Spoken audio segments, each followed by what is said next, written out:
Esperamos 15 dias para nos explicarem o outro lado, as declarações de rendimento esquecidas, as obras no Monte sem licença, onde se incluía uma piscina com vida própria e que o ministro vai obrigar a regressar à sua condição de tanque.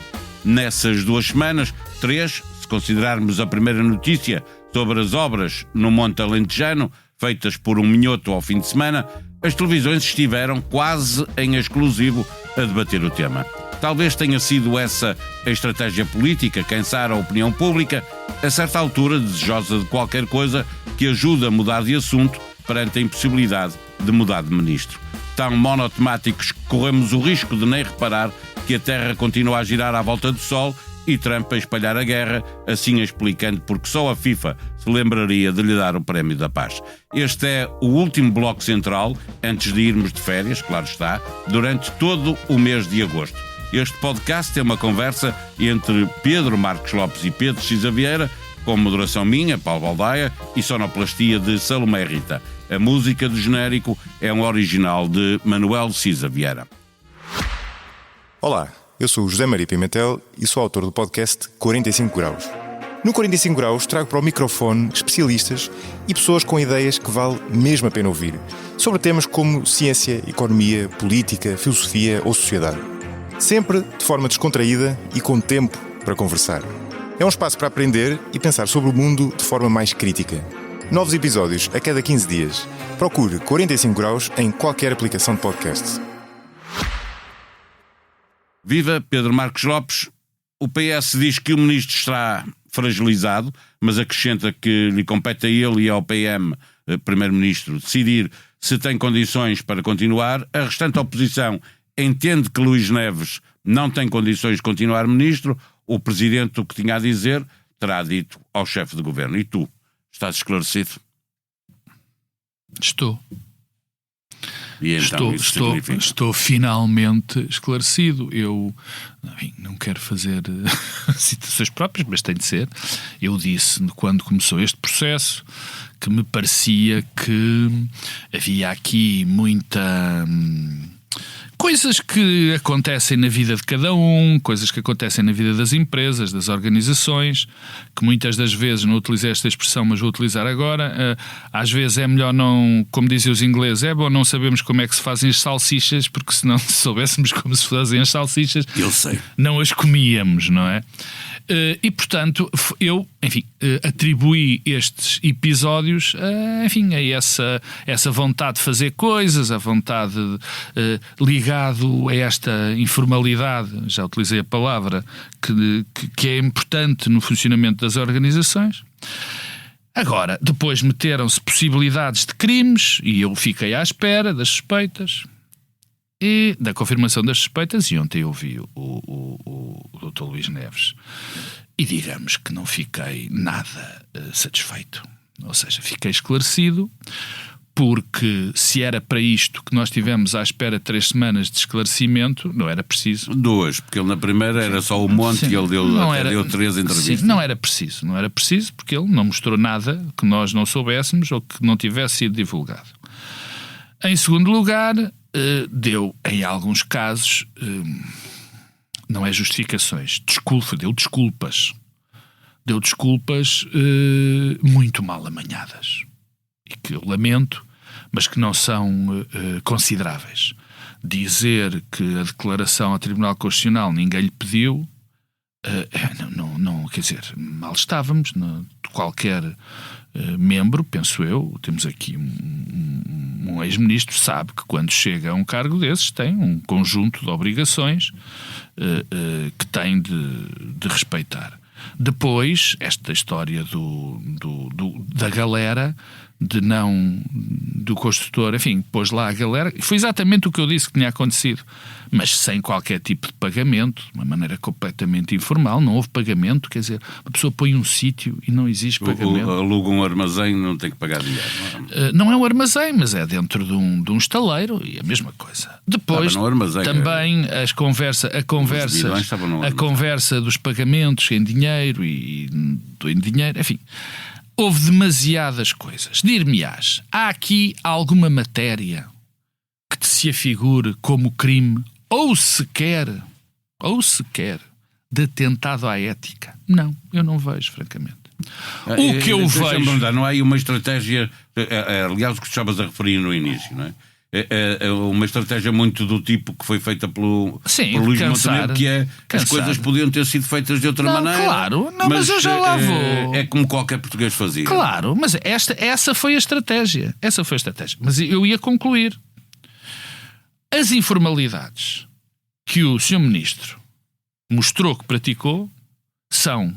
Eu já as pratiquei, não falo por vocês, mas toda a gente que está na vida já praticou, lamento.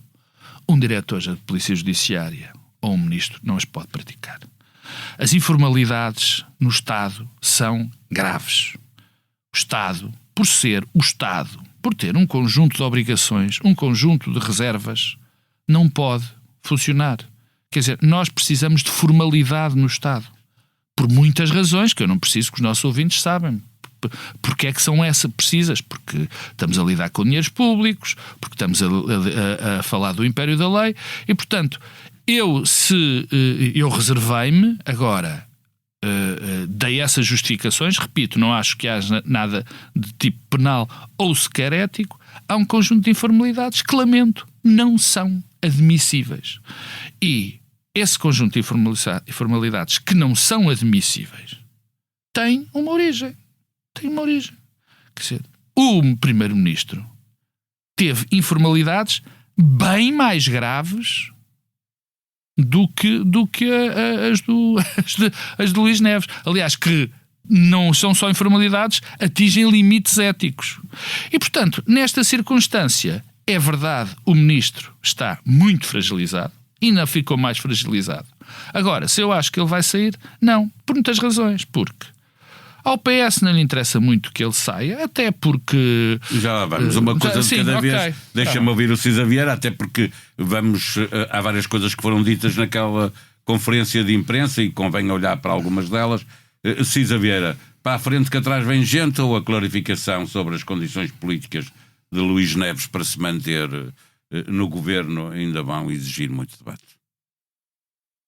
Quer dizer, vai haver muito debate, vai haver muito número na Assembleia da República, na comunicação social, vai haver uma comissão de inquérito, vai ser uma coisa estilo a comissão de inquérito ao caso das gêmeas, ou ao caso de Tancos, ou etc. Mas, quer dizer, no essencial, nós já percebemos o que é que está em causa e eu não preciso de mais nada para fazer o juízo que tenho que fazer. Eu lembro-me, aliás, quando foi o caso da Spinum Viva, que as pessoas diziam, ainda faltava esclarecer como é que ele pagou e mais isto e mais... O que é preciso saber, eu já sabia praticamente desde os primeiros momentos da coisa. E aqui também é, como diz o Pedro Marcos Lopes, nós estamos esclarecidos, quer dizer, pode agora ver se houve um papel, descobrir onde é que está o papel que foi utilizado para levantar os bens das coisas, mas quer dizer, mas não, já sabemos essencialmente o que é que está em causa. O segundo ponto é saber se, em função daquilo que está em causa, se o Ministro tem condições para se manter como tal. Eu dizia aqui que só o Primeiro-Ministro e ele próprio é que podem tirar conclusões a esse respeito. Só o Primeiro-Ministro é que pode demitir o Ministro, ou ele pode apresentar a sua demissão e pô-lo em tais condições que nem dá margem ao Primeiro-Ministro para recusar não a seja situação. irrevogável. Foi o caso, por exemplo, da antiga Ministra da Administração Interna que disse, não, eu vou-me embora, acabou, e portanto não se colocou naquela situação do Ministro que pede a demissão e o Primeiro-Ministro desculpa lá, mas não pode sair nesta altura, e eles ficam calados. Naquele caso aquilo aconteceu, e eu acho que em função do que ouvimos ontem, nem Luís Neves vai apresentar a sua demissão, nem muito provavelmente Luís Montenegro vai... Se ouviu o Hugo Soares logo a seguir. Exatamente. Portanto, acho que essa questão também está resolvida, embora vai haver muito folclore nas próximas semanas. A outra coisa que eu tinha dito na semana passada, que reservava o meu juízo em função do que viesse a conhecer, tem a ver com o seguinte: nós estamos a avaliar se este ministro tem condições para continuar a exercer o cargo em função de factos anteriores ao seu início de funções. Eu costumo sempre distinguir entre aquilo que é a avaliação que nós fazemos de alguém enquanto está a exercer um cargo político, e podemos dizer ele é incompetente, ou ele praticou atos que são indesejáveis, etc., e aquilo que é um juízo sobre o seu comportamento anterior ao exercício das funções políticas e se de alguma maneira ela afeta a idoneidade quando são conhecidas depois do início de funções. Se tu quiseres, é assim, é diferente um político ser acusado da prática de um crime no exercício de funções, como foi o Azeredo Lopes, e depois acabou por se afastar, ou ser até objeto de uma suspeita no exercício das funções, que foi o que aconteceu com o primeiro-ministro António Costa, e aquilo que são coisas anteriores ao exercício do cargo. É diferente eu dizer assim, o Ministro da Educação conduziu mal o processo de implementação da digitalização dos exames. Estou a fazer um juízo sobre a forma como ele está a exercer o governo. E é um juízo político. É um juízo político e de desempenho. Outra coisa é dizer assim, ele era um incompetente antes do início das funções. Portanto, a primeira coisa é distinguir isto é antes ou depois. Isto é antes. E eu acho que a maneira que eu encaro estas coisas é dizer o seguinte. Quando alguém inicia uma função, por exemplo, é ministro, ou seja lá o que for, eu devo fazer um duplo juízo. Faço um juízo de competência. É esta pessoa, do que nós sabemos dela, do seu desempenho anterior, do seu currículo, etc., capaz de ter as capacidades necessárias para exercer bem o cargo. Sabe ou não fazer aquilo. E o outro é o juízo da idoneidade. Esta pessoa é séria, tem no seu passado alguma coisa irregular, alguma coisa que se tornasse inaceitável, o desqualifica. Sim, mas para o pode não exercício saber da isso função. quando ele vai para ministro, claro. e saber a posteriori. Claro, é isso Ou seja, mesmo. Ou seja, a idoneidade dele. a idoneidade levou, por exemplo, António Costa a criar um questionário muito extenso, que as pessoas disseram às vezes que era demasiado extenso, outras disseram que era insuficiente, porque depois aparecem coisas que não estão cobertas pelo questionário e fala-se disso. Aparecem sempre. Portanto, a questão que eu coloco é o seguinte: estes factos, por exemplo, se o primeiro-ministro Luís Montenegro tivesse tido conhecimento destes factos antes de proceder à nomeação de Luís Neves, nomeava-o ou não? Se nós tivéssemos sabido destes factos antes do início de funções, teríamos dito, este homem não pode assumir estas funções em função das irregularidades, da desonestidade que tem, das coisas que fez, ou dizemos, sim, são coisas que não são perfeitamente bonitas, mas não o desqualificam, não o tornam inidóneo para o exercício do cargo. E é assim que eu olho para as coisas. E, portanto, dito isso, como é que vês agora? Dito isto, eu diria o seguinte. Para mim, a semana passada, como te recordas na conversa que tivemos, a coisa mais séria que tinha sido falada era o tema do atrelado. Era saber se, em função da maneira como o atrelado tinha saído do armazém da Marinha, se isso tinha comprometido a prova num processo penal contra um traficante de droga. Foi uma coisa que se disse, que tinha havido destruição de provas. Aliás, o próprio advogado veio logo dizer que aquela prova não podia ser considerada. O que é que nós sabemos agora? A prova sabemos que em 2024, da maneira que normalmente sucede, é depois de se verificar o que está ali, de se levantar um auto, etc., a procuradora do processo diz, mando destruir a prova.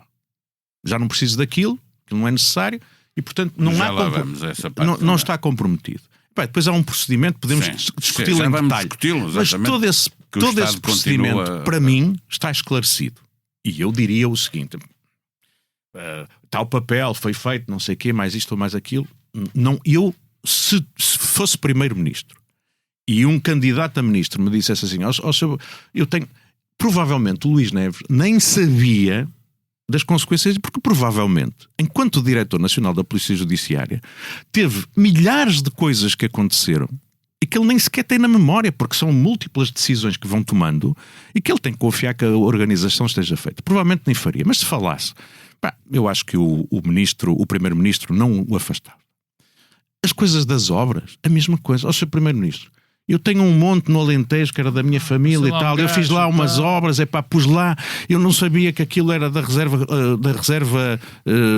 era área protegida e que não se podia asfaltar o estacionamento. No limite dizer, homem, então desfaça lá o estacionamento. Pronto, é a consequência de se fazer uma obra sem licença, se ela fosse necessária. Coisa que não sabemos até ao fim se é. Portanto, eu acho que isto não o desqualificava. Qual é para mim a coisa mais séria de tudo aquilo que sabemos e que, eventualmente, se fosse conhecida antes da nomeação, poderia levar alguém a torcer o nariz. Para mim, é o tema dele não ter entregue as declarações de rendimentos. A partir do momento em que é diretor nacional da Polícia Judiciária em 2018 e que chega só em 2024, quando a competência para receber as declarações passa para a entidade da transparência, é que ele, sendo notificado, responde. Ou seja, há ali um período em que ele já estava obrigado àquilo e que não toma. Eu acho que isto é Mas não é crime, não é? Não é crime. Não é crime. Ou seja, aliás, a questão é mesmo essa. E isto era o que, no limite, a gente podia dizer. Ele tinha a obrigação de, a partir do momento em que exerce o cargo, que assume o cargo, de conhecer os seus deveres. E não os cumpriu. É verdade que a sanção que a lei prevê para aquilo é que a entidade obrigada à fiscalização tem que notificar, e só se ele não entregar é que há uma consequência. E, portanto, o que é que querem que eu vos diga? Eu acho que, provavelmente, se Luís Montenegro tivesse tido uma conversa com Luís Neves antes de o nomear, em que ele lhe contasse isto, soubesse disto tudo, provavelmente ele diria: homem, deixe estar, olha, corrija as coisas, vai entregar as declarações em atraso, desfaça lá o tanque e vá dizer isto à Câmara e diga à Câmara: olha, fiz estas obras, estão-me a dizer que as obras não podia fazer aqui a piscina, então vou desfazer isto, e estava resolvida a questão. Portanto, eu acho que, do ponto de vista de condições para o exercício do cargo, eu acho que claramente Luís Neves e Luís Montenegro querem que ele continue a exercer. Eu acho que ele fez uma conferência de imprensa para reafirmar a sua autoridade. Desgastou-se demasiado por ter demorado mais tempo do que o necessário para prestar estes esclarecimentos. Eu faço o meu juízo de censura, mas francamente acho que não vai haver mais consequências políticas a partir Mas eu tenho que perguntar de forma direta, só, Marcos Lopes, se o Cisa Vieira fosse Primeiro-Ministro. Se fosse Primeiro-Ministro, olha, eu acho que provavelmente, se eu soubesse disto antes,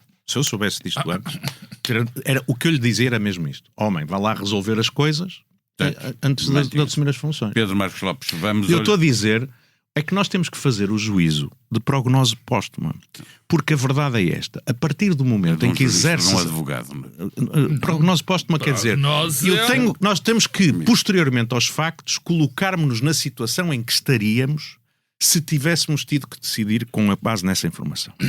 E o que eu estou a dizer é que provavelmente o Primeiro-Ministro teria dito isto. E há uma coisa que eu volto a dizer: tudo isto que tem a ver com juízos de idoneidade feitos depois da pessoa exercer as funções, quando alguém vai escarafunchar todo o seu passado, ele fez no passado, todos nós vamos encontrar nas nossas vidas coisas que não foram exatamente de acordo com a lei. E, portanto, eu tenho que reservar o meu juízo de inidoneidade para coisas que revelam mesmo uma falta de integridade para o exercício de funções públicas, uma seriedade tal, uma gravidade tal, que as pessoas dizem: epá, não queremos isto para a nossa administração. Pedro Marcos Lopes. Isso é verdade, é uma tese que eu também abraço, mas nós, no momento em que começamos a desprezar demasiado as formalidades do Estado e os modos de fazer segundo a lei e segundo determinados princípios básicos no Estado, começamos a abrir uma porta que depois não temos maneira de fechar. É por isso que eu salientei as declarações de rendimentos, sim, isso não é suportável, mas há outra que toca nas informalidades que eu acho difícil. Não me parece que seja um bom comportamento do Estado, não é um bom comportamento do Estado dizer a um qualquer fornecedor: arruma-me isso aí, e não lhe cobrar. E não lhe cobrar, não remunerar. Não remunerar. Porque isto é muito complicado depois de tratar. Isto, por definição, gera uma suspeita. Que pode ser falsa, mas por definição gera uma suspeita. Porque é alguém que tem contratos com o Estado. E tem contratos e não tem 1 ou 2, tem 17 contratos com o Estado. E está numa situação que depois pode ter uma posição, enfim, de alguma... de poder exigir ou uma determinada instituição do Estado alguma coisa. Portanto, esta situação para mim é grave. Aqui não apesar de ser informalidade, e nós não lhe podemos assacar nenhuma componente ética ou nenhuma componente, muito menos penal, esta situação é muito complicada. Porque aí sim, mais do que os 20 e tal mil euros, ou não sei o que mais, que o construtor foi, sendo construtor da Polícia Judiciária, com o Luís Neves, e aí sim, eu acho um pecadilho mesmo, foi lá fazer umas obritas ao fim de semana, apesar de lá estar com dinheiro vivo, que é uma coisa que o homem da Polícia Judiciária deveria saber, as questões que não é legais que não é desconhecia. claro, que não é suportável, que ele sabe muito bem que então o diretor-geral da Polícia Judiciária, questões de lavagens de dinheiro, de não haver recibos, enfim, mas vamos tolerar. Portanto, eu acho que estas informalidades são graves. Recibos, não sabemos. Agora, deixa-me a questão política. Pode ser a fatura recibo. Não é? A questão política. Não é isso. Quer dizer, nunca foi salientada. Não é comprovativo de pagamento, é outra coisa. Lá está. Agora, deixa-me a questão política. A questão política é curiosa nisto. Porque já percebemos que o Luís Montenegro quer segurar, não é só ele, quer segurar Luís Neves a todo o custo. É evidente que há várias razões para isto. Uma delas é mudar outra vez de Ministro da Administração Interna. Uma delas, a primeira é as informalidades e a eventual falta de ética de Luís Neves, ao pé das que Montenegro praticou, são uma brincadeira. São uma brincadeira. O que o Luís Neves fez ao pé de Montenegro são uma brincadeira. Em segundo lugar, 4 ministros, como tu disseste, no espaço de 2 anos, não é fácil. E depois, porque este primeiro-ministro comete o erro de muitos primeiros-ministros. É que acha que este homem lhe vai ser uma espécie de escudo protetor em relação a ele. Que agora que ele vai ser sujeito a uma pressão política enorme e que Montenegro ficará a pairar. Erro. Quer dizer, é um erro típico que eu percebo que seja cometido por todos os primeiros-ministros, mas vai atingir, mais tarde ou mais cedo, a ele. E nessa altura vai ter que o demitir quando chegar a ele. Segundo ponto, o Partido Socialista também quer e não quer, porque gosta de algumas coisas deste ministro. O Chega e as duas outras grandes forças da oposição, Chega e Passos Coelho, apesar de o Chega estar a ser muito vocal no pedido de demissão e o Passos Coelho também, através dos seus proxies, são as maiores campanhas, aquilo no fundo, peço desculpa desta quase psicoterapia, no fundo eles não querem que o Neves saia. Porque enquanto o Neves estiver ali, tem um pretexto para estar completamente. Portanto, há aqui uma espécie de coligação de interesses à volta da manutenção de Luís Neves que faz com que Luís Neves não vá tão cedo cair. Agora, se me perguntas se ele vai cair, eu acho que é praticamente inevitável, porque eu conheço, nós os três, conhecemos quais são estes processos, porque daqui vamos ter todos os dias. Vem aí a CPI, não é? Não, e vamos ter todos os dias até à CPI. Vai aparecer a unha esquerda do homem. Sim, quer dizer, agora... Sim, mas ou há dados novos, ou as pessoas também se cansam se andarmos à volta da rotunda sempre a comentar a mesma coisa, não é? Não é nós a comentarmos, é se tu teres os dirigentes políticos que sistematicamente... Não, nós, quando eu digo nós, é o país. A bolha mediática e política. Ou aparecem dados novos, ou isto vai... É como o caso das gêmeas. O caso das gêmeas, a certa altura, andava-se ali em comissões parlamentares de inquérito a perguntar para com quem falou.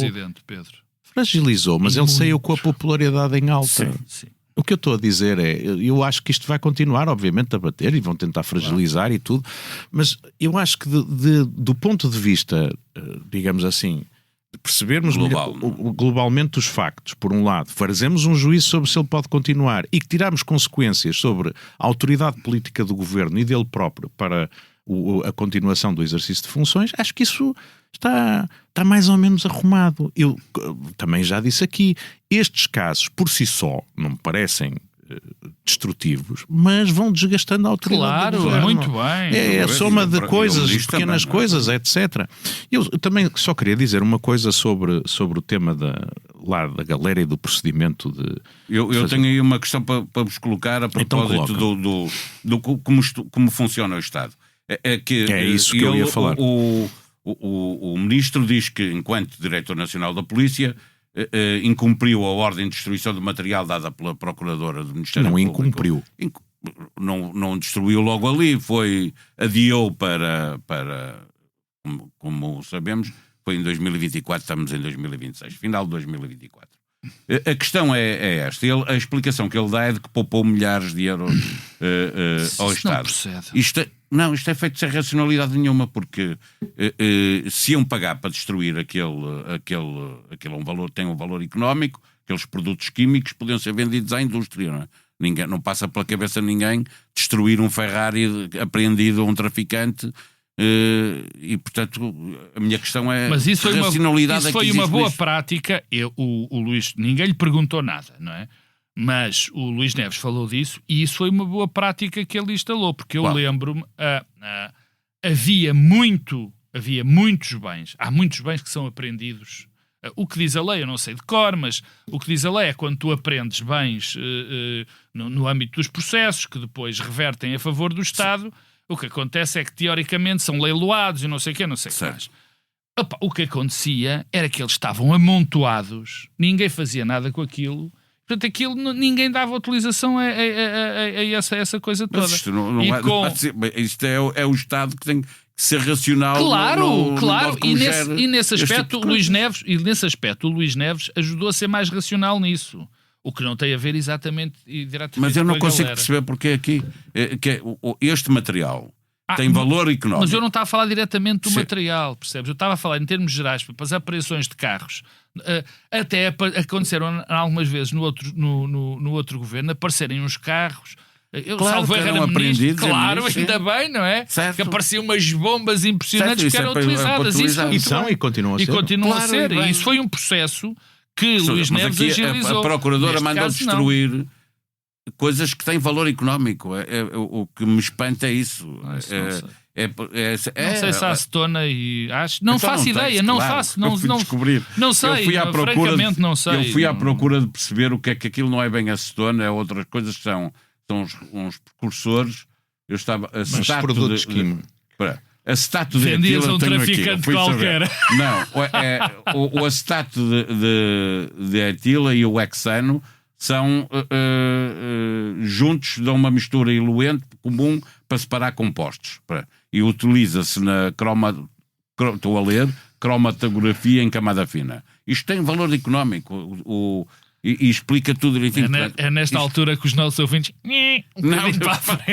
Estou a dizer que isto tem um valor económico, portanto não há razão nenhuma para destruir.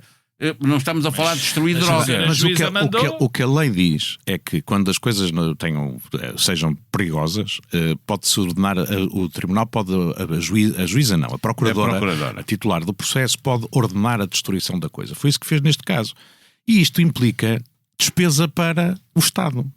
Pronto. Ela não podia implicar também pode vender, está bem, também pode ordenar a venda, por exemplo, podem ser vendidos objetos apreendidos, isso também está previsto no Código de Processo Penal. Mas neste caso ordenou a destruição e é o que normalmente faria nestas coisas. Pronto. E o que acontece é que isto custa dinheiro. E se eu bem percebi a sequência dos factos, a procuradora ordena a destruição dos bens. Os bens estão nessa altura, material apreendido, no armazém da Marinha. Aquilo continua lá há muito tempo. A Marinha provavelmente... Não, mas é que não estão. É que, desculpa, o caso está muito mal contado, que eu estou a ler o que li no Expresso. A Procuradora toma a decisão em 24, dezembro de 24. Isto só vai para os armazéns da Marinha em 25. Vai depois disto. Eu percebi o contrário. Mas isso é fácil de apurar. Mas o que eu percebi é que a Marinha, depois desta coisa, começa a dizer: tirem-nos daqui a coisa, senão nós destruímos e demandamos-vos a conta. E é nesta circunstância que eles começam a perguntar: epá, não vou pagar o que a Marinha me pede, onde é que a gente vai meter isto para tentar arranjar maneira de depois fazer isto? Uma empresa que levava 150 mil euros. E portanto, o diretor financeiro da Polícia Judiciária diz ao seu diretor nacional: tenho aqui uma solução. Ele diz: então faça lá isso. E o que eu queria dizer era o seguinte: vai haver imensa discussão à volta de se o procedimento foi correto, se há despacho escrito, onde é que ele está, como é que foram feitas as coisas, etc, etc, etc. Mas, na verdade, aquilo que me parece é o seguinte: a Polícia Judiciária tem que ter processos para fazer isto e depois a decisão, quer dizer, o diretor nacional tem que confiar que o processo está bem encaminhado, porque ele não pode ser. Isto é uma coisa que nós, muitas vezes, quando olhamos de fora, estamos a ficar convencidos que um diretor-geral, um presidente de um instituto público, um ministro, um secretário de Estado, quando dão um despacho, quando dão uma autorização, têm que estar a ler todo o processo, toda a instrução, ler todas as informações, estudar eles próprios as coisas e dizer isto deve ser feito de uma maneira ou de outra. Mal estávamos. Quando as pessoas começam a ficar enredadas na burocracia, em vez de tomarem as decisões que lhes competem e confiarem que as coisas estão a correr da maneira certa, paralisou ainda mais a administração pública do que ela já está.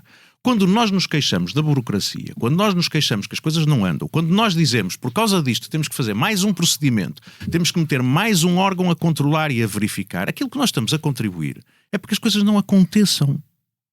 E, portanto, aquilo que eu digo é o seguinte: o Luís Neves contou-nos que foi este o procedimento seguinte. Obviamente, isto vai ser visto e vai ser dito e vão ouvir os agentes que escutaram e vão-lhes perguntar se eles tinham guia de transporte e vão perguntar à Marinha onde é que está o papel que eles receberam para levantar a coisa do armazém e vão dizer que aquilo... Mas quer dizer, o diretor nacional recebe uma proposta e diz-lhe assim: vamos fazer isto não tem despesa para o Estado. Já agora, os procedimentos de contratação de terceiros na nossa lei são sobretudo verificados em função da despesa que implicam para o Estado. Se um determinado contrato com um terceiro não implica despesa, a lei não obriga a fazer um procedimento de contratação. Pode, obviamente, é preciso, porque aquilo são materiais que estão confiados à guarda do Estado, tem que se documentar a coisa, mas não é preciso fazer um procedimento de contratação. A administração pública não precisa de fazer um procedimento de contratação para dizer: olha, limpe-me aqui esta coisa, quanto é que me leva? Não levo nada, então pronto, passa. O que eu estou a dizer é: o diretor nacional tomou uma decisão. Vamos lá ver o que é que depois, dentro da Polícia Judiciária, quais foram os procedimentos. Mas eu, neste momento, que estou a pensar assim, se aquilo que eu sei agora demonstra-me que este diretor nacional era um tipo irresponsável, era um tipo que não lia todos os papéis, que não queria fazer, que não queria ler os processos, os pareceres todos dos procedimentos de contratação de serviços que não implicam despesa para o Estado. É isto que eu exijo de um diretor nacional, e ao saber que o diretor nacional se comportava assim, isto significa que diz: você não pode ser ministro, porque para mim o que é importante é que o ministro faça 38 pareceres antes de dar um despacho. Quer dizer, mas há sempre a questão, para fecharmos esta matéria antes de irmos ao Chega por isso é que eu digo, a coisa mais complicada que o Luís Neves tem e que tem consequências... É o desconhecimento das suas obrigações legais. É o tema em vários níveis. É verdade, mas há um ponto que eu discordo. Quer dizer, não é discordar. Eu percebo e sei que para algo não ser, enfim... Quando há algo é de borla, para ser os termos mais simples, um depósito. Não é necessário um procedimento de contratação pública. É verdade. O problema é que aqui o diabo está nos detalhes. É que tu entregas para guardar uma coisa, um caminhão. Era suposto a uma empresa, não é isso, a uma empresa, documento qualquer que habilitasse. Isso há de ter. O problema não é. Aliás, agora não apareceu nada. Toda a gente, nós até para deve estar o papel em qualquer sítio dentro da Polícia Judiciária, que eles nem sabem onde é que é. Nós até para transportar plantas temos que fazer uma guia de transporte. Não é isso. Nós estamos a ver aqui é que muita coisa que devia ter sido feita. A informalidade era enorme. A questão da galera não é o facto de ter sido de borla que alguém guardou, que eu acho sempre um princípio errado. É ser de borla a alguém que tem uma relação contratual forte com o Estado. Esse é que E não é só com o Estado. Provavelmente se não tivesse, não aceitava o próprio ter, diretor. Provavelmente se não aceitasse, cobrava os 3 ou 4 mil euros pelo armazém. Estamos a falar do mesmo empreiteiro que depois tem uma relação profissional do ponto de vista pessoal com o diretor. Que ele admitiu que o Luís Neves eu vou dizer o seguinte, eu falo há muito tempo, e vocês sabem disso, contra uma tendência da atualidade que é nós partirmos tanto da ideia de que tem que haver regras e procedimentos que vamos multiplicando essas regras e procedimentos até ao ponto em que se torna impossível cumpri-las a todas. Certo. Até ao ponto em que é inevitável a qualquer trabalhador da administração pública cair numa informalidade. É inevitável. Essa é uma das coisas que o próprio ministro diz que faria de modo diferente. E o que eu estou a dizer, o que eu estou a dizer é o seguinte: para mim, a reflexão que este caso me motiva de fundo é a confirmação da minha ideia e da minha batalha de que nós estamos tão obcecados com o procedimento, estamos tão obcecados com o papel, que nos esquecemos que aquilo para que precisamos do Estado é para resolver problemas. Isso não há dúvida. E, portanto, estas redes de coisas que se vão fazendo, é preciso ter papéis para isto e para aquilo. É muito simples. Mas isso é o princípio geral e é verdade, só que nós temos. O problema nisto é sempre o mesmo, é onde é que traçamos a fronteira. Claro. Mas o Luís Neves podia ter contratado este empreiteiro. Tinha feito... Já não quero falar mais do Luís Neves. Tinha feito um contrato com o empreiteiro. Ele fez um contrato. Com quem? Com este empreiteiro. Para fazer a obra no monte? Não. Fazer obras nas sedes. Ou contratar. Se alguém que tem uma relação com o Estado... Ele fez um contrato quando disse põe aí o caminhão. Isso é um contrato. Claro, ele fez um contrato quando diz faça-me aqui uma obra. Isso é um contrato de empreitado. Estou a falar do conflito de interesses. Provavelmente é uma prestação de serviços só. Sim. Hoje não estaríamos a discutir a questão de ele ter feito obras no monte e pago em dinheiro se o Luís Neves tivesse feito um contrato com o empreiteiro, que era o empreiteiro da PJ. Fez um contrato. Não tem contrato. Ele fez um contrato, não reduziu a escrito, que é uma coisa diferente. Há uma coisa que as pessoas que não fazem direito, nós aqui, ele é advogado, o Pedro, eu não, mas há princípios básicos. Quando eu digo, Paulo, pagas-me o jantar... Eu estou a fazer, isso é um contrato, e tu disseste que sim, estás a fazer. Outra coisa é um contrato de empreitada que segue um conjunto de procedimentos. Se tu disseres a um canalizador ou a um construtor civil, olha, venha aqui à minha casa e arranje-me aqui a casa de banho e ponha-me aqui estes azulejos que eu tenho aqui, aplique-me que eu não sei fazer e eu pago-lhe 500 euros. Isso é um contrato. Isso é um contrato. Esse contrato não tem que ser reduzido a escrito.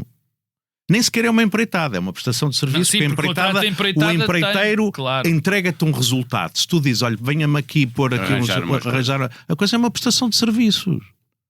Isto acontece, e quer dizer, isto não é legal. Vamos passar do direito às obrigações. Vamos fechar esta matéria com o vandalismo no gabinete de André Ventura. Posso cantar uma musiquinha disso? Noutro partido qualquer ninguém duvidaria de que o ato teria sido praticado por alguém que queria mal a esse partido. Como se trata do Chega, virou o passatempo nacional. A resposta à pergunta, será que foram eles próprios a fazer aquilo? Não há como fugir a isto. Isto é assim. Nada disto ajuda a consolidar a ideia de uma democracia madura. Precisa ver. Quer dizer, eu... Acho que o tema é gravíssimo. Não consigo rir-me. Quer dizer, alguém vandalizar umas instalações na Assembleia da República, que é das coisas mais vigiadas de todas, é para mim gravíssimo. Portanto, aquilo que eu espero é que seja rapidamente, já percebemos que não vale a pena pedir, porque é como quando nós dizemos que era importante rapidamente serem esclarecidas as dúvidas sobre o Primeiro-Ministro. Já passam 3 anos e eles ainda prolongaram o prazo para o inquérito. Portanto, não vai acontecer rapidamente. Mas eu acho verdadeiramente que isto tinha que ter uma investigação muito rápida para perceber o que se passou, porque não é admissível que alguém entre num gabinete na Assembleia da República e faça aquele vandalismo. Ainda por cima há alegações de que desapareceram elementos que estão lá, documentos em suporte informático e em papel, que desapareceram. Isto tem que ser investigado. Para mim é a coisa mais evidente que tem que ser. A mim faz-me confusão que a reação do partido, em vez de ser ir falar com o Procurador-Geral da República, pedir uma audiência ao Procurador-Geral da República, exigir rapidez na investigação, em vez de ser ir falar com o Presidente da República, em vez de fazer, seja publicar um vídeo na internet e fazer uma conferência de imprensa. Eu provavelmente, se eu estivesse envolvido e fosse líder parlamentar ou líder de um partido e esta coisa se tivesse feito, eu faria disto um caso importante e exigiria das autoridades constante vigilância. E, portanto, eu não sei o que é de fazer, não consigo divertir-me com isto. Acho que o caso é muito grave. Quem quer que tenha feito isto, tem que, se for um membro do Parlamento, obviamente tem que ser expulso. Se for um funcionário do Parlamento, se for alguém, tem que ser expulso. Se houve uma falha de vigilância e permitiu-se que alguém entrasse na Assembleia da República que não tinha possibilidade de o fazer e não está identificado, tem que ser o Serviço de Segurança da Assembleia da República a fazer. Se for alguém ligado ao partido, isso não acrescenta ao descrédito daquele partido, porque aquele partido já está totalmente desacreditado. Pedro Marcos Lopes. Eu, ao contrário do camarada, farto-me de rir com isto, mas claro, é aquele riso do fim dos tempos, digamos assim, está tudo a arder. O Chega alterou completamente a maneira como nós olhamos para a política e para os bons costumes da política. Completamente. Este caso, repara uma coisa, eu outro dia estava a ouvir assim rapidamente um deputado a dizer que isto já aconteceu outras vezes na Assembleia da República. É mentira. Não me lembro disto ter acontecido assaltos na Assembleia da República. Isto não aconteceu. Aconteceu um assalto à Assembleia, um cerco à Assembleia. Sim. Mas mesmo no assalto. Provavelmente já aconteceram furtos e até já estiveram lá repositados materiais furtados, por exemplo, no gabinete do deputado do Chega, que furtava coisas. Claro que sim. E mas outros ilícitos, o que aqui acontece, o que o Chega trouxe e de profundamente pernicioso e terrível para a nossa democracia foi querer dar o seu aspecto de excepcionalidade, ou seja, que as coisas que acontecem ao Chega é porque o Chega está a querer derrubar o sistema. E como o Chega está a derrubar o sistema... André Ventura foi muito vocal nisso, não nem sequer escondeu que era isso que era a mensagem que queria passar. Como o Chega está a derrubar o sistema, acontece-lhe tudo, porque os maus, as pessoas do sistema, querem derrotá-lo. Portanto, é isto a mensagem. Como disse o Pedro, quer dizer, só um deputado do Chega, só o Chega como organização, não é o deputado Chega, só o Chega como organização, em vez de perceber a gravidade que é a possibilidade de um assalto na Assembleia da República, resolveu fazer um espetáculo disto. Tu repara, nós chegamos a saber, toda a gente veio a saber deste possível assalto por causa de um vídeo... Ato de vandalismo. Será ou sempre um ato de vandalismo? Portanto, pode-se chamar assim. As pessoas só souberam desse ato de vandalismo, como souberam, foi por causa de um vídeo no TikTok e nas redes sociais, no resto das redes sociais. Porque um deputado que tinha lá ido às 7 da manhã gravar um vídeo, aproveitou e também gravou, quer dizer, foi lá gravar um vídeo, não sei se era este que ele ia gravar ou não, isso não interessa, mas foi gravar um vídeo. Por acaso foi este, em vez de fazer o vídeo a dizer... Não, teve outro que era dos polícias. Dos polícias, gravou também este. E, portanto, quer dizer, o que isto me diz da gravidade disto enfim, não vou repetir o que toda a gente diz, é de facto muito grave, mas o aspecto de maior gravidade é a maneira como aquele partido gera este tipo de situações. Porque isto, por definição, é um ato de vandalismo.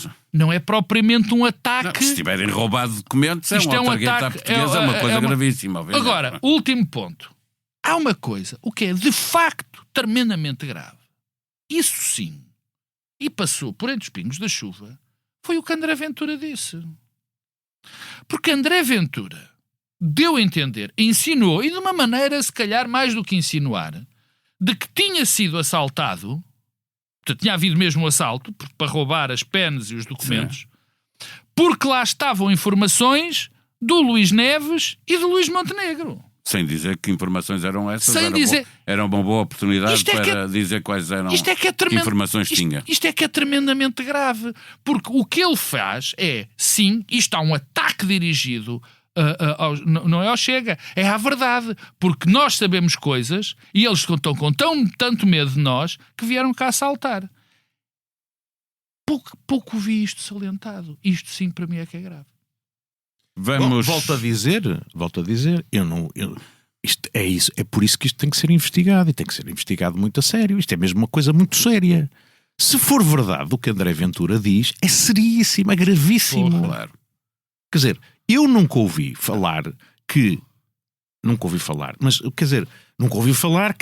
os serviços, que o que ele insinua é que responsáveis públicos, serviços públicos, estão a tentar, é uma coisa estilo Watergate, a tentar ir às instalações de um partido dentro de um edifício, de um órgão de soberania, para obter informações... E para retirar a informação que o partido tem em sua posse que pode prejudicar o ministro. Não interessa. É isso que ele está a dizer. Não interessa. Ele está a lançar uma suspeita sobre órgãos de soberania.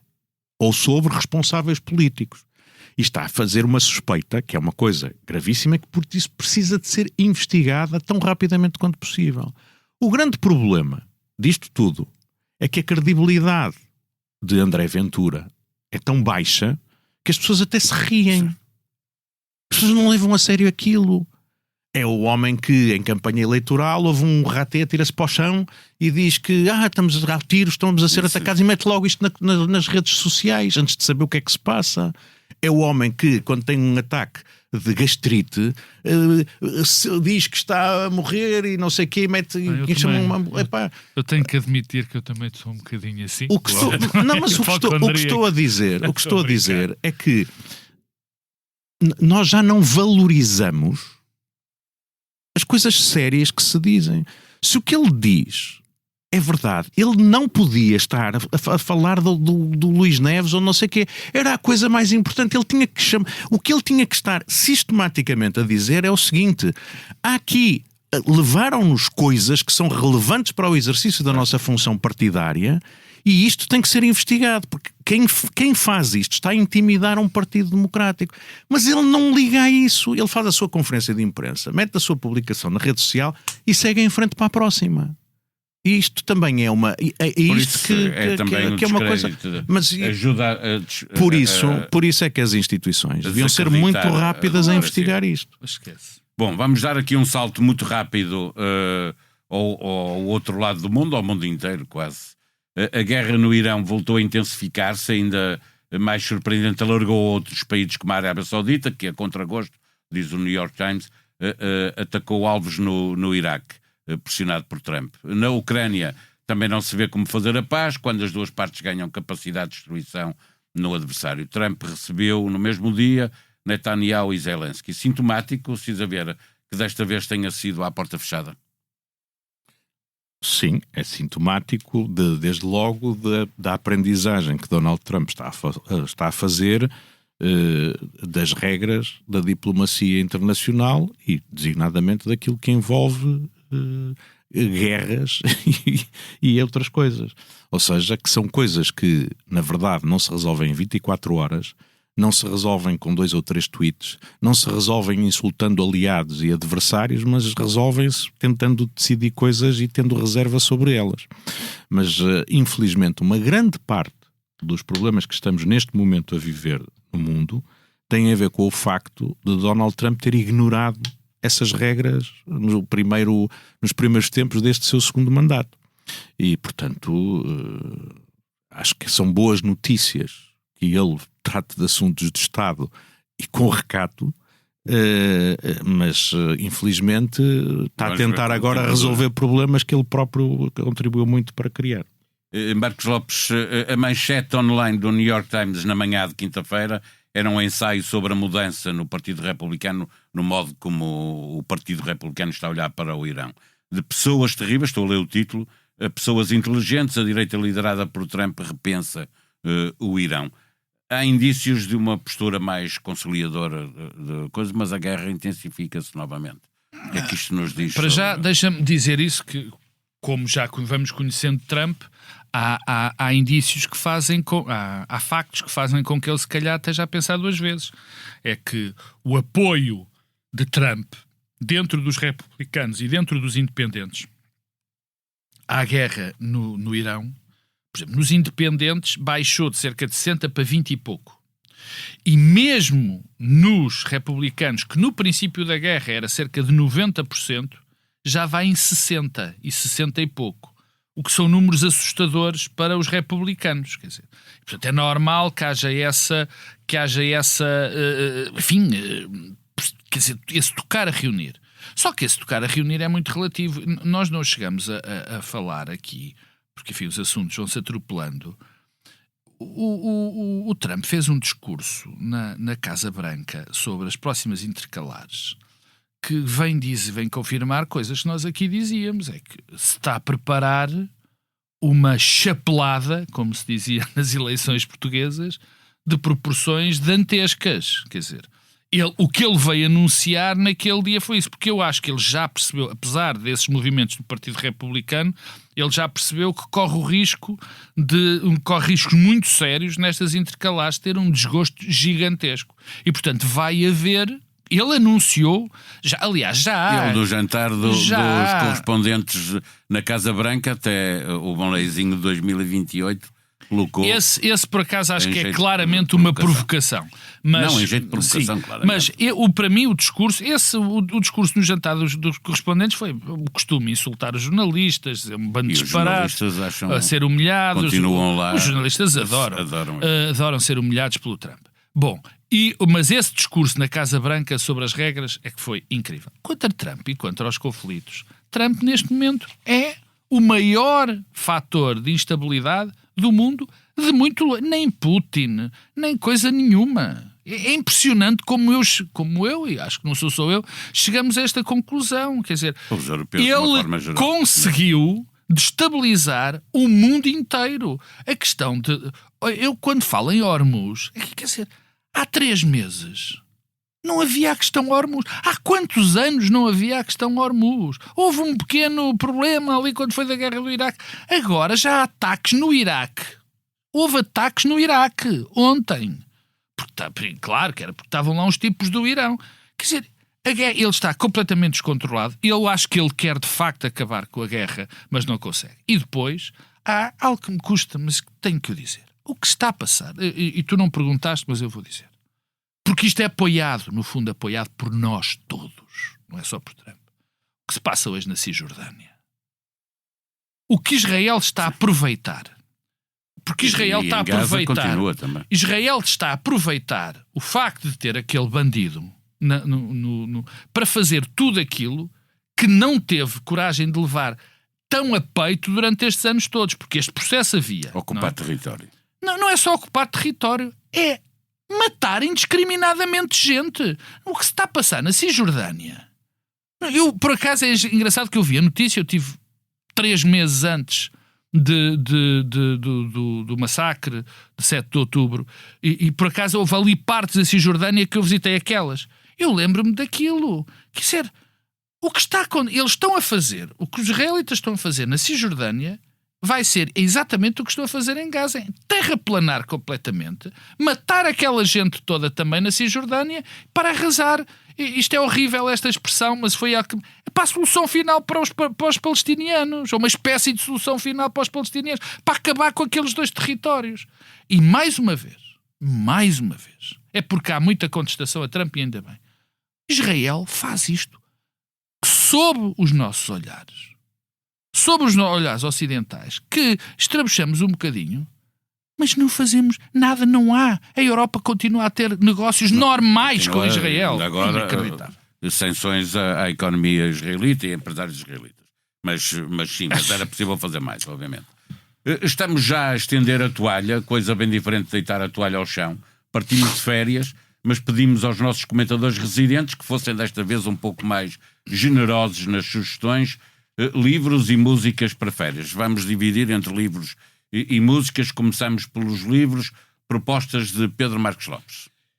como o teu desafio teve algumas alterações, para não revelar tudo das nossas conversas privadas, eu segui o teu conselho de arranjar 3 livros, eu disse 4, mas que não tem limite. Não, mas eu 4, e não são propriamente, já que é o fim do ano. Se eu tivesse dito 2, trazias 3. Disse 3, trazes 4. Não, mas não são livros novos, não são livros do ano passado.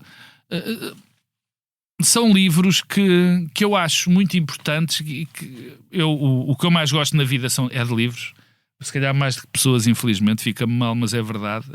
Eu adorava só poder ler os livros. Os livros são escritos por pessoas.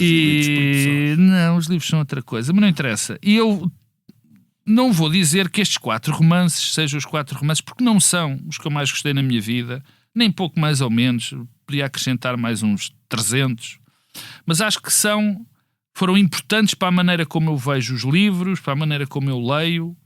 E são 4 romances que eu acho que toda a gente devia ler, não são aqueles 100 do Guardian. Aliás, acho que nenhum destes está na lista do Guardian, mas foram importantes para mim. E são O Homem que Via Passar os Comboios, de um escritor extraordinário, que é o Simenon. Eu já aqui recomendei vários livros do Simenon, é uma obsessão que eu tenho, admito-a. Eu estive a falar esta semana sobre o Simenon. O André Gide dizia que era o maior escritor vivo, o Flaubert que era um escândalo ele nunca ter ganho o Nobel. Ele era um tipo horrível, o Simenon, um tipo horrível, dizia coisas inacreditáveis, mas os romances duros, ele escreveu 400 livros, 400 e tal livros, dos quais só 70 do Maigret, que eu não gosto muito de literatura policial e portanto não li. É um tipo extraordinário, é um livro extraordinário, é uma obra extraordinária. E O Homem que Via Passar os Comboios foi um livro que me marcou por causa de uma frase que foi mais tarde escrita pelo Javier Cercas, que é: a literatura é útil desde que não se proponha sê-lo. Que é um hábito que agora está a acontecer na arte, que é a arte serve para nos dizer o que está certo. Vai por aquele caminho, vai por aqui. E o Simenon é o epíteto do tipo que atira as histórias, normalmente muito negras, e vocês é que tiram as vossas conclusões. Eu não vos digo por onde é que vai. É o que se espera. Mas agora tanto o teatro como a literatura estão a indicar-nos. O segundo, eu vou ser vou ser mais rápido, é Marcha de Radetzky, do autor que é o Joseph Roth, que também lá está, é daqueles gajos que me marcou em termos de como eu comecei, como eu gosto de ler. Acho que é um verdadeiro clássico. E depois 2 em português, que são provavelmente os 2 livros. Vou dizer assim: há algum livro escrito em português que tu gostes mais do que O Ano da Morte de Ricardo Reis e do Dom Casmurro? E eu disse: há muitos que eu posso dizer que gostei tanto, mas não há nenhum que eu consiga dizer que gostei mais do Ano da Morte de Ricardo Reis, que eu aconselho vivamente as pessoas a lerem, a ouvirem. A Fundação Saramago fez Eu Leio Saramago e convidou muitas pessoas. E a pessoa que melhor leu e com mais piada e o texto mais bonito foi o professor Marcelo Rebelo de Sousa, que leu um extrato do Ano da Morte de Ricardo Reis, quando Fernando Pessoa e Ricardo Reis se encontram. Estava a chover e o Fernando Pessoa disse: não te preocupes porque eu já não me molho, não é? Porque estava morto. E o Dom Casmurro do Machado de Assis, que a par de José Saramago eu acho que são os 2 maiores escritores da língua portuguesa. São 4 livros, 4 romances, 2 autores estrangeiros, 2 autores. Sim, são romances, é bem pouco, eu gosto é de romances. Precisa ver que livros sugeres? Vou levar para férias um livro que me ofereceu o meu irmão, e vou levar 2 livros que comprei na Feira do Livro e ainda não li, mas para ler nas férias. O que vou levar que o meu irmão me ofereceu é um da lista do Guardian. Qual? É o livro do Charles Dickens que está mais acima na lista, que é A Casa Sombria. Que eu nunca li.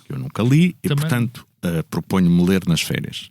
Também vou ler nas férias, embora não esteja na lista do Guardian, um clássico que eu nunca li e que é uma falha, que é A Marcha de Radetzky. Comprei na Feira do Livro para ler precisamente porque Esta lista do Guardian deu-me nota das minhas falhas e, portanto, vou aproveitar as Olha, férias para tenho tentar... muita inveja Já o tua de Guardian ler. fez uma grande coisa, que foi toda a gente... Não, tenho uma grande inveja do fazer Pedro, listas. porque eu disse, é um dos livros da minha vida, e tenho sempre inveja dos gajos que vão ler agora um livro. E depois comprei também um livro que eu tenho sempre, que é chamada literatura de férias, que é literatura ligeira, mas que tem sempre alguma coisa, e gosto muito do Robert Harris, que tem feito romances históricos muito interessantes e que agora fez sair um livro publicado em português, que é O Precipício, que é a história da relação entre o primeiro-ministro Anthony Asquith e uma jovem aristocrata 30 anos mais nova que ela, e que envolveu segredos de Estado. São histórias normalmente verdadeiras e sei que vou ler isto muito depressa. Depois, também queria sugerir outras leituras em função de coisas que li este ano e que eu acho que os leitores também deveriam fixar-se. E muito do que estas 3 recomendações que vou fazer têm a ver também com a extraordinária entrevista que o Elon Musk deu à Economist e que está aí a circular. É uma entrevista absolutamente inquietante, muito, muito interessante de se ler, onde basicamente o Elon Musk diz 2 coisas absolutamente contraditórias entre si. A primeira diz que daqui a 10 anos a inteligência artificial e a robótica vão criar uns tempos de superabundância que ninguém vai precisar de nada e o dinheiro vai se tornar absolutamente desnecessário e, portanto, ninguém precisa trabalhar e toda a gente vai viver muito bem.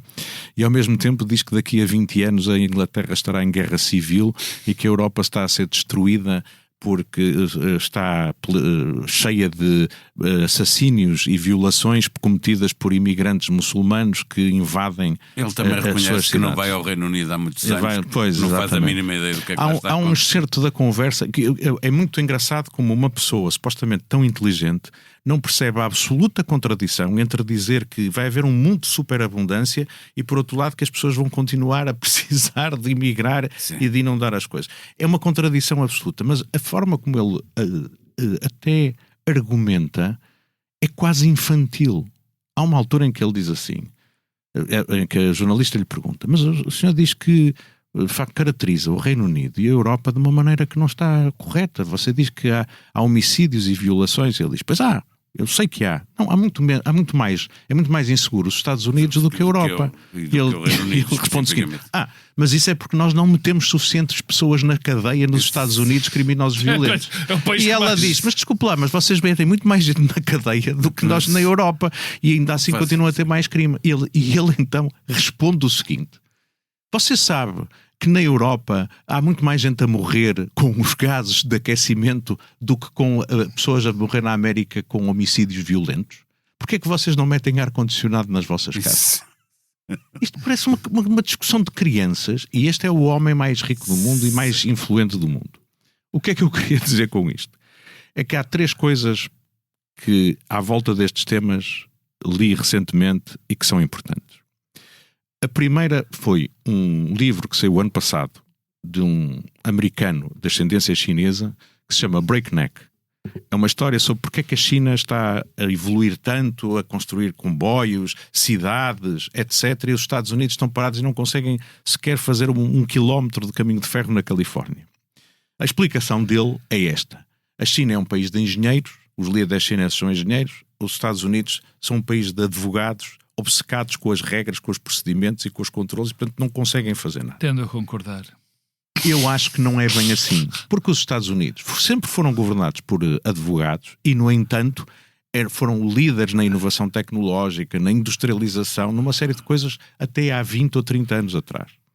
Portanto, o segundo livro que eu recomendo é um livro do Ezra Klein, que se chama Abundância, em que ele basicamente faz uma outra análise dos Estados Unidos. Ele diz que o que aconteceu nos Estados Unidos, que faz com que os Estados Unidos agora sejam incapazes de concretizar estas grandes mudanças que poderiam trazer novamente para os americanos uma era de abundância partilhada, é que muitas vezes a própria esquerda se tornou tão obcecada com a proteção de certos interesses que criaram regras demasiadas para que a administração não possa funcionar.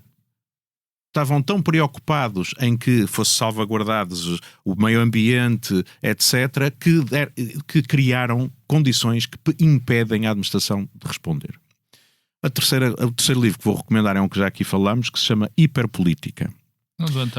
Não concordo com a maneira como ele caracteriza o fenómeno, ou como explica o fenómeno, mas é uma caracterização muito exata que se faz nesse livro do fenómeno da discussão política contemporânea, que se esqueceu de que a política é sobretudo a transformação de coisas coletivas e a gestão de interesses coletivos, para passar a ser uma espécie de fenómeno de discussão e de espetacularidade em que as pessoas estão mais preocupadas com aquilo que afirmam, aquilo que dizem, do que propriamente em ter a ação consequente. Eu acho que estes 3 livros nos ajudam a pensar um pouco sobre o mundo em que agora vivemos e onde prosperam pessoas como Elon Musk. Continuamos com Cisa Vieira, agora com a música que levamos para férias.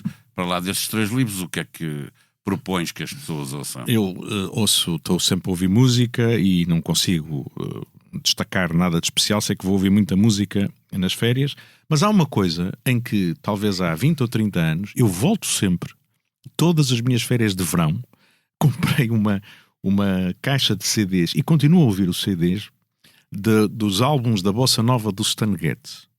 E todos os anos eu volto a esses álbuns. Um que gravou com o Charlie Bird, gravou com o João Gilberto e o Tom Jobim, com o Laurindo Almeida, com o Luís Bonfá, em que os clássicos da Bossa Nova são revisitados. E eu não consigo passar um dia de verão, final de tarde, claro, etc., sem estar a ouvir aqueles discos que... Bossa Nova para o verão. E o Pedro Marcos Lopes, que vai querer ler uma coisa do seu escritor preferido. Sim, mas... não dos meus, mas é no fim, mas isto vai ser rápido. Eu fiz 60 anos este ano. Ninguém diria.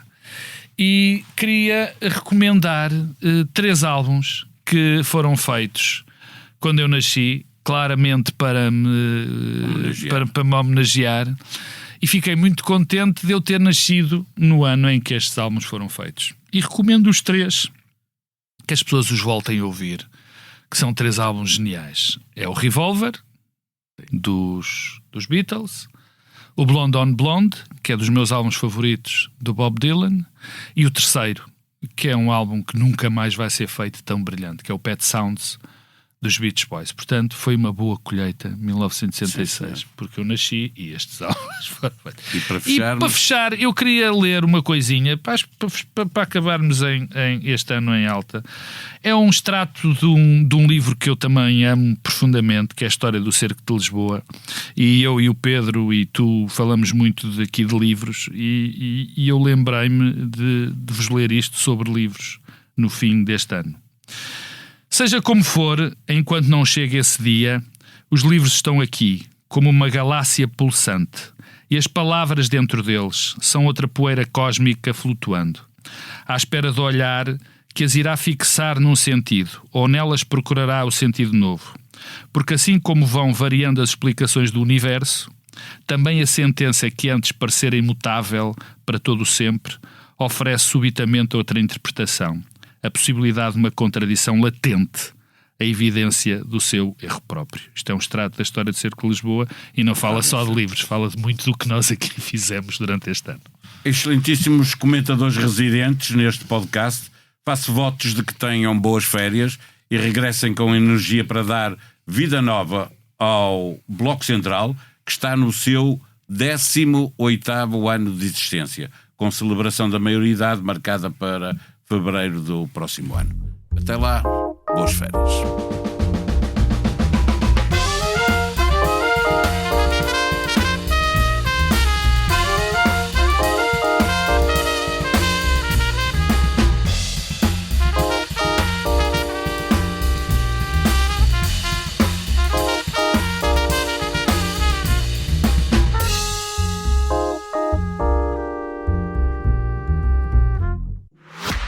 Olá, eu sou o José Maria Pimentel e sou autor do podcast 45 Graus.